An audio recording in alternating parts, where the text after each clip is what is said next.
Kitaku. Hey everyone, KitaSean here, so welcome back to another Fates Grand Order video. So as everyone probably knows by now, FAMITSU released another special issue this year focusing on the 6th anniversary of Fates Grand Order. As always, they have interviews, surveys, and in today's video, we're going to be focusing on one of those surveys. The survey will be focusing on the top 10 most wanted servants players want to see as playable servants. Keep in mind that this survey was conducted by FAMITSU before the 6th anniversary, and they asked 9,000 people.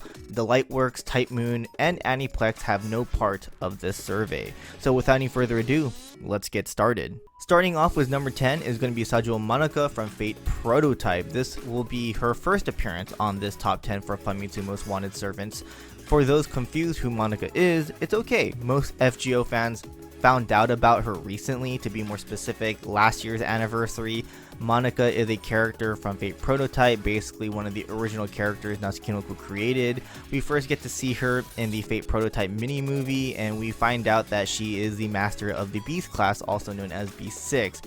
In the Fate Prototype Fragments of the Sky Silver drama CD series, she is the master of Saber Prototype, also known as Arthur Pendragon.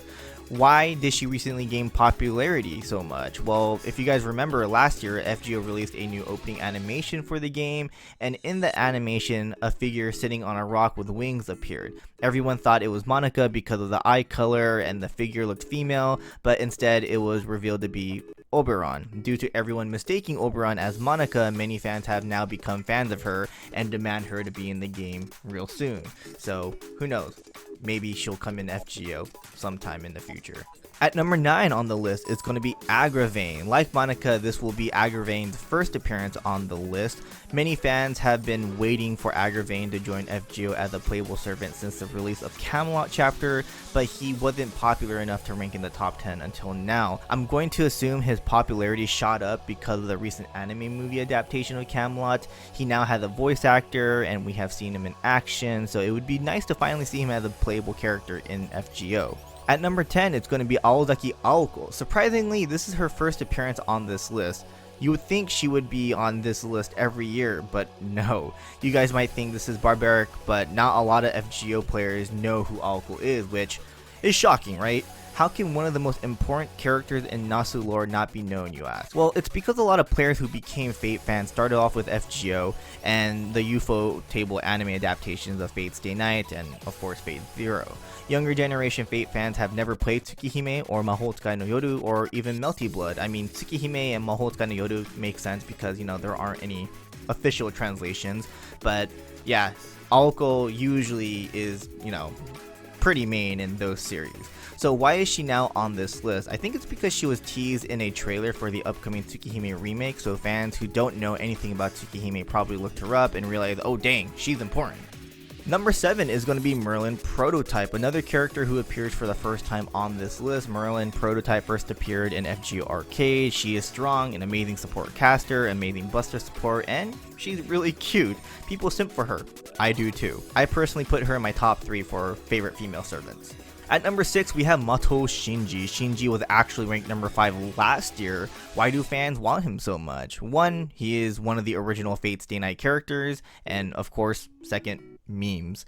At number 5, we have Gilgamesh Prototype. This will be Proto Gil's first appearance on this list as well. So many Prototype characters this year, I wonder why. I like it though. I always believed Proto Gil was the cooler Gilgamesh in Type Moon lore. He looks more badass, his personality is also something I like as well. Unlike the Gilgamesh we all know from Fate Stay Night and of course FGO, Proto Gil does not have the kingly temperament that we all know. He likes to fight more. So that's pretty cool. I can't wait for the day he joins FGO. Prototype collab, please. At number 4, it's going to be the other half of the Aozaki sisters, Aozaki Toku. Like Aoko, I was surprised to see that this is her first appearance on this list. I'm not sure why it took so long for people to pick her and why she's higher than her sister, but she did recently appear in the manga adaptation of Lord Elamaloy, and she did make a brief appearance in the third Heaven's Feel anime film. Not a lot of fans understood why she was in that scene in Heaven's Feel, like walking past Sakura and Rin in the little alley alleyway there.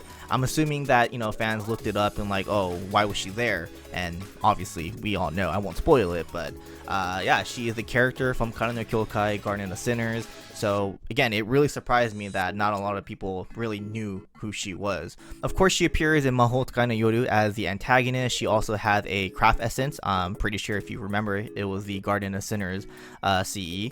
So yeah, I'm glad that she's on this list. I'm glad that people finally want her to be in the game, but she does have a lot of different designs, so you might have seen her at least once.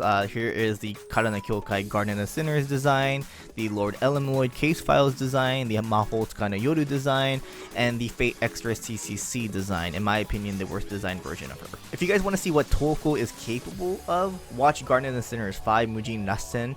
Dude, she's amazing. At number 3, we have Charlemagne. He goes up one spot because Muramasa joined FGO as a playable character. He has always been a fan favorite ever since he released in Fate Extella Link. He looks cool, his personality is awesome, and he is of course really strong. I would love for FGO to bring in more of the 12 Paladins of Charlemagne, or even some chapters on them. So very excited to see him in FGO in the future. Number 2 is going to be Bazette. She was originally ranked at number 8, but somehow shot up to number 2. Not sure why her rank drastically changed, but the people want her. At number 1, and keeping that position, is none other than Arcade from Tsukihime. With Tsukihime Remake and Melty Blood coming out really soon, the demand for her to become a playable servant has increased even more, and the chances of her coming to FGO is more likely now. Next year's collab? Maybe. Well, there you guys have it. That is the top 10 servants fans want to see in FGO as playable servants from Famitsu. I'm planning to remake my top 10 as well, so look forward to that video. If you guys have your own top 10, just comment down below and tell me. I'll see you guys in the next one. Laters.